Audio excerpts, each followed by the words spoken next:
some big beefy lady. Real life is like, okay, here's the goal you want. Give yourself a year and you might be 30% of what you want to be.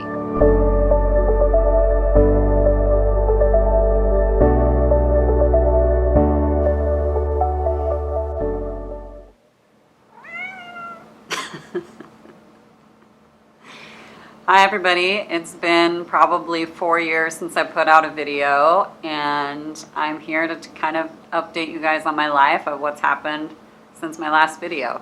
So since I put out that video, a lot has changed. The first thing that has changed is I have lost about 50 pounds.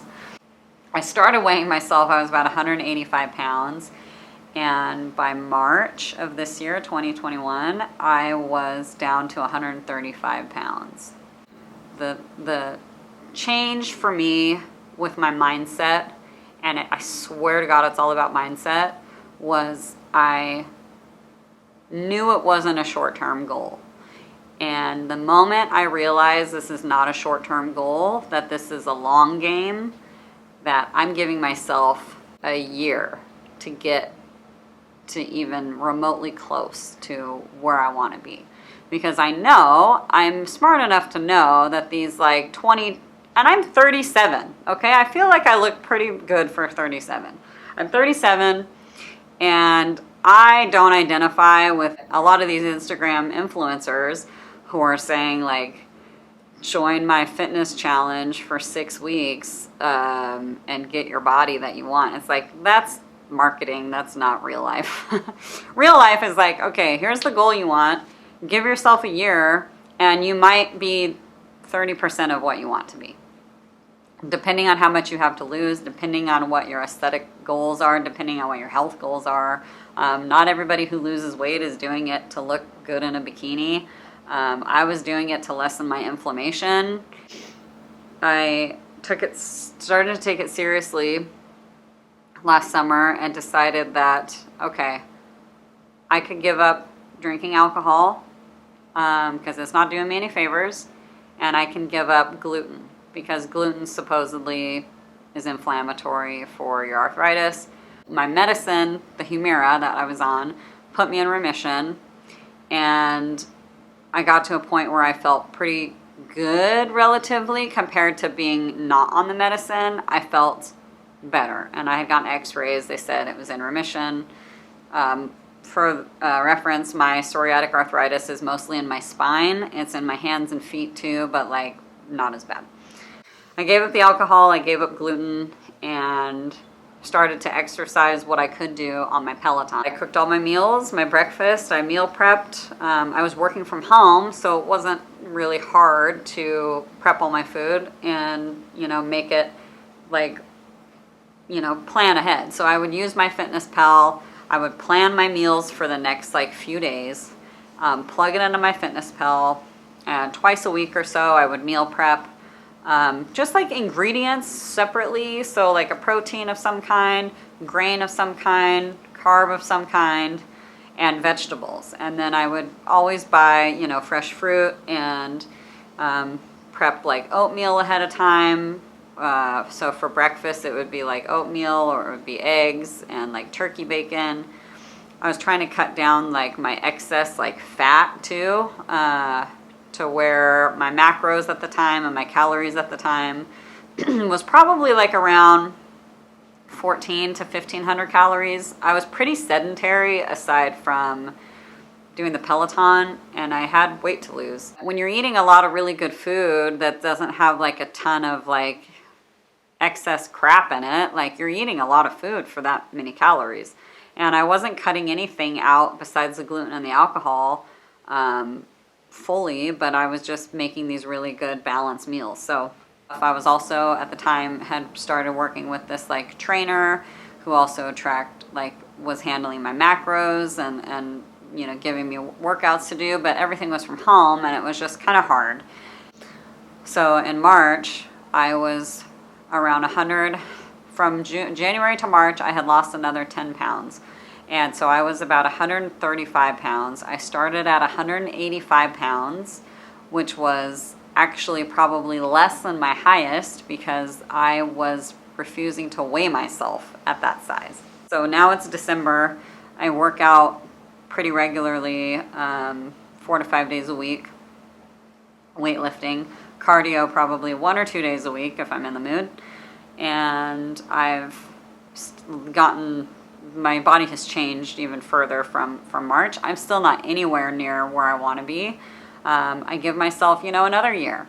Maybe by the end of next year, I'll see where I'm at. So for me, it's the long con. It's the long game here of trying to build your body to what, and I feel like people who work out are never satisfied. It's not like I'm probably always going to be like, I could do better.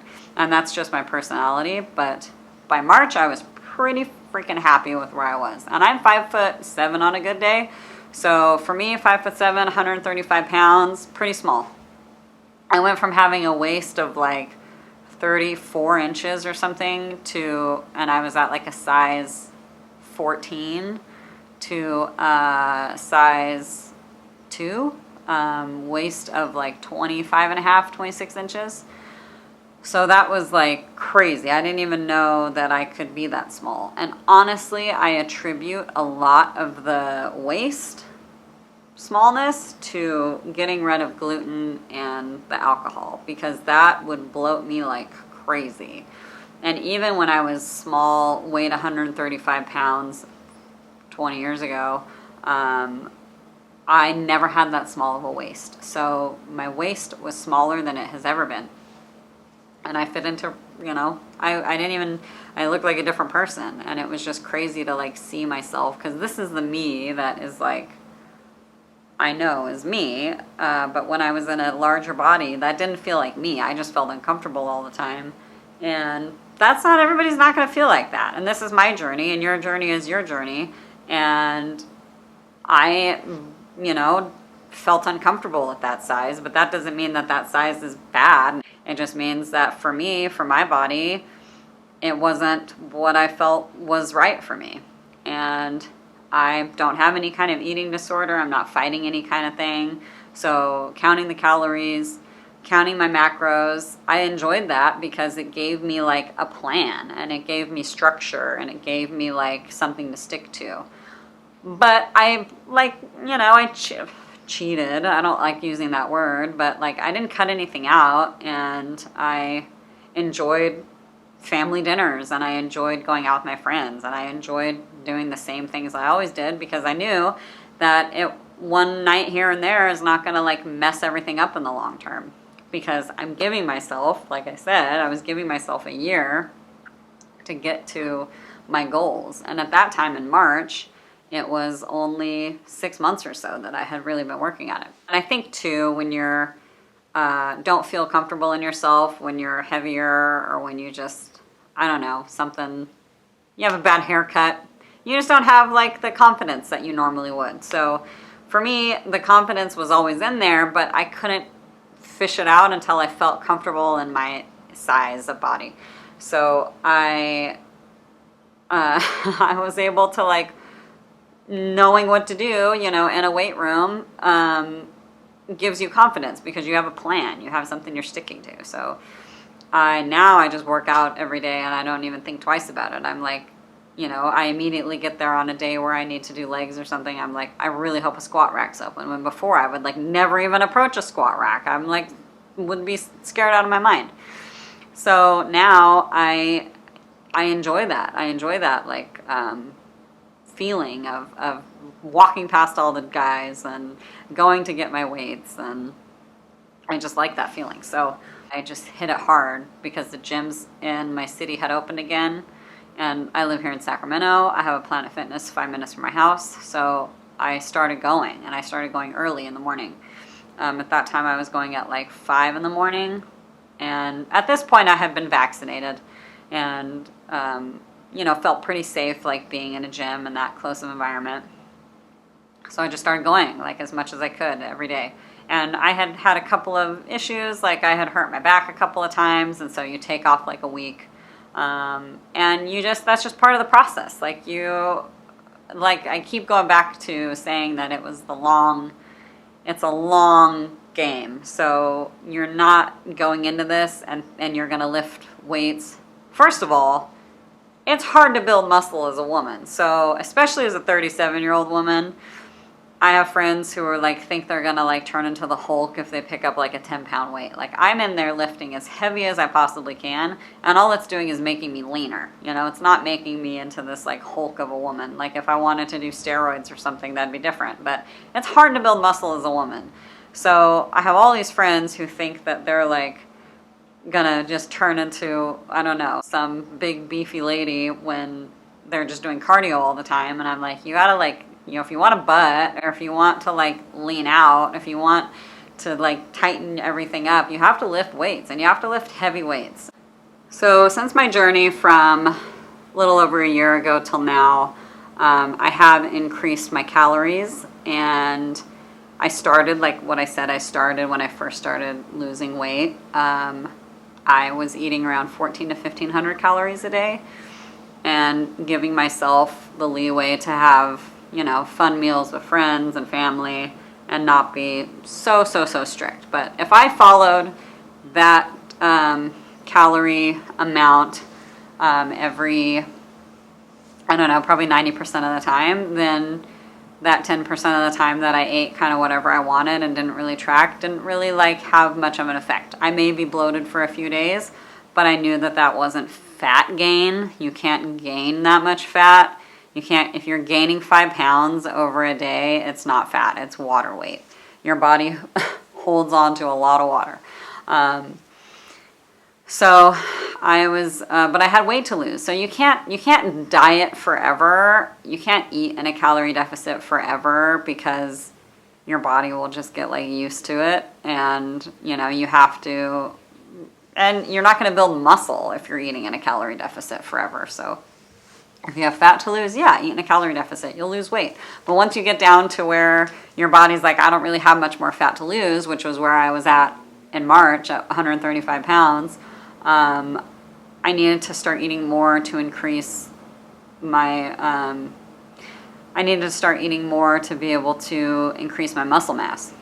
And I ended up increasing to probably like around 1,900 a day, 2,000. Right now my maintenance is probably like 2,100 calories a day. But saying that, I like to eat around 1,900 calories a day, because I do allow for larger meals, like every week or so, that maybe I'll eat like, or days where I eat maybe more like 3,000 calories. So I definitely give myself the leeway to do that.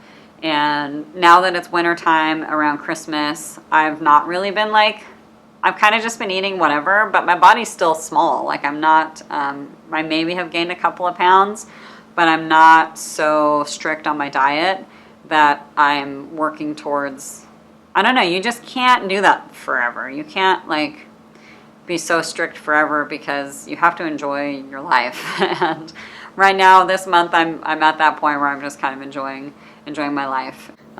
You know, the time is going to pass anyway. So if the time is going to pass, you might as well work on yourself, and you might as well give yourself these goals to meet, and know that it's going to take a long time. It's not going to take 6 or 8 weeks like that 21-year-old influencer is telling you. It's going to take a year. It's going to take 6 months. It's going to take 2 years. It's going to take as long as it takes. For me, I'm 37. This is a life. This is my whole rest of my life now. This is not, okay, I've done it for a year and a half. I'm happy with my body, I stop. No, I've done it for a year and a half. I have so much more time to go. I have so much more I want to do with fitness. I have psoriatic arthritis. I have fibromyalgia. I've got things going on in my body that are painful. And I am so like happy that I get to be able to move my body, because so many people can't, and so many people have it worse than I do. And I don't want to get to a point in my life where I am so out of commission physically that I can't work out. And I modify a lot of things, but I do what I can. And if I can do it, and I can lose the weight, and I can lift weights and get myself to the gym every day and have that discipline, I feel like anybody can do it. And I'm 37. I don't have the metabolism of a 20, 21-year-old anymore. So like a lot of people tell me they give themselves a million excuses of like age or, they don't have time or whatever. There's a million different things. And it's like, you have to put yourself first because that's all you have in life is yourself. And, if you have kids, if you have a demanding job, if you have anything, like, you make the time for yourself, even if it's like 2-3 days a week. You write it into your calendar as an appointment. Like, this is for you. You cannot miss it. And meal prepping and all that stuff can be really easy. Like for me, it's easy because I prep ingredients. I don't prep full meals. I can eat really basic stuff. I don't mind eating the same thing every day. Pretty boring. But it's the planning. And it's the prepping. And if you can plan and prep and do all this stuff for all these other things in your life with your kids' schedules. I don't have any kids, but I work for myself. I own a business. So all this other planning and prepping that you do in your life for all the other things that are meaningful to you, why would you not want to do that for yourself too? So just put yourself first. Make yourself a priority and know that it's possible to get to the goals you want to get to, but you have to start them and you have to keep at them and you have to go to the gym and you have to make your meals and do it when you don't want to do it because that's discipline, and you have to do it especially when you don't want to do it because those are the times that matter. Everybody gets a little burst of motivation here and there and they want to do these things. And then the motivation is gone because motivation doesn't really exist. It's not a thing. It's discipline. It's all discipline. So, if you want this goal, if you want to meet these goals, it's just doing it every day. And it's not overwhelming yourself. Like maybe start with just meal prepping. Or maybe start with just walking. Or maybe start with some kind of small thing that you can do that will help you realize the bigger picture. So, I don't say, unless you feel like you could, I would probably not take the approach I did where I just cut shit out and started meal prepping and started working out. Like just one day it snapped in me and I was like sick of myself. Maybe don't like jump all in because I was working from home. I don't have any kids. For me, I felt like I could do that because I didn't have all these external things going on. But if you have external things going on, take it one chunk at a time. Make small changes and cumulatively over time, they will add up to a very big change. And it's a slow game. You'll hit plateaus. You'll feel like you're not making progress. You won't see results. But trust me, things are changing in there and they will come out over time. And now that I've lost all this weight or I've gotten to this place, I know people who are like, oh, I wish I could do what you do. And it's like, well, you can. You totally can do what I do. Like, it's not rocket science. It's just putting yourself first. And it's making yourself a priority. And it's having discipline. And it's going after what you want. And a lot of people go after what they want in life. And then they put themselves second. They don't make themselves a priority. And I'm here to tell you to make yourself a priority. And do the work, put the work in, and you will get the results. And that's all I have to say. So anyway, I hope you enjoyed this video. I'm going to post more, and have a good day, everybody.